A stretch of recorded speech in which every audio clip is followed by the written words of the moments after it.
Saturday night saw an epic final, and a very close final at that, where Real Madrid managed to clinch their 15th European title. Today we'll be exploring how Real Madrid managed to claim victory and how Dortmund came very close to getting some goals. The general consensus for this game seems to be that Dortmund were dominating for the first 70 or so minutes. But I think if we look at the possession stats, that is not really the case. By the end of the first half, Real Madrid had 64% of the possession, and they ended the game with 57% of the possession. With their fluid structure on attack, this also meant that they made about 150 more passes than Dortmund. I think what's really driving this narrative is the fact that Dortmund looked extremely threatening in certain key moments, not that they were threatening overall. So let's start with the first half. The first 20 minutes of the game was very even, with neither team managing to break in each other's box for the majority of that period. Madrid started the game by pressing extremely aggressively, and it made building up from the back very awkward for Dortmund. The way that Dortmund dealt with this was by sliding Can into the back and then having 3-on-2 against Vinicius and Rodrigo. When they started to have some success, it meant that Real Madrid's defensive weaknesses started to show. Because they were so aggressive, it meant that they were fairly exposed in the back and there was lots of space to be exploited.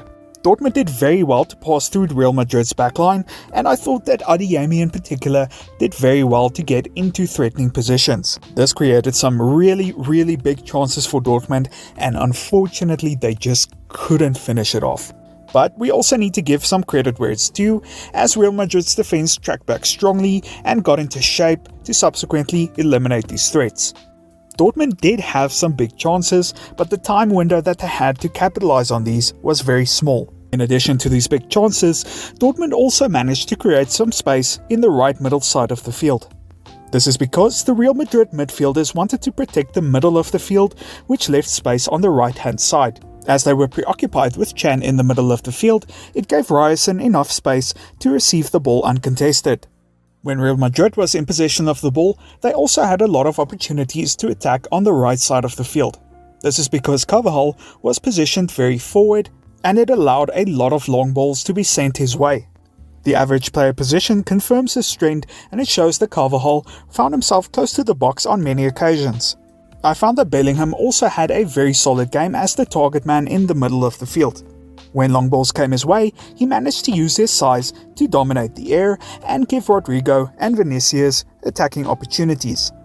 The last player that I want to talk about is Toni Kroos. He had an excellent game and was pivotal in helping Real Madrid build up from the back.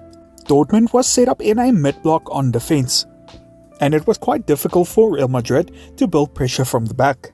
He was absolutely instrumental in drawing Dortmund's forwards and creating space in behind them.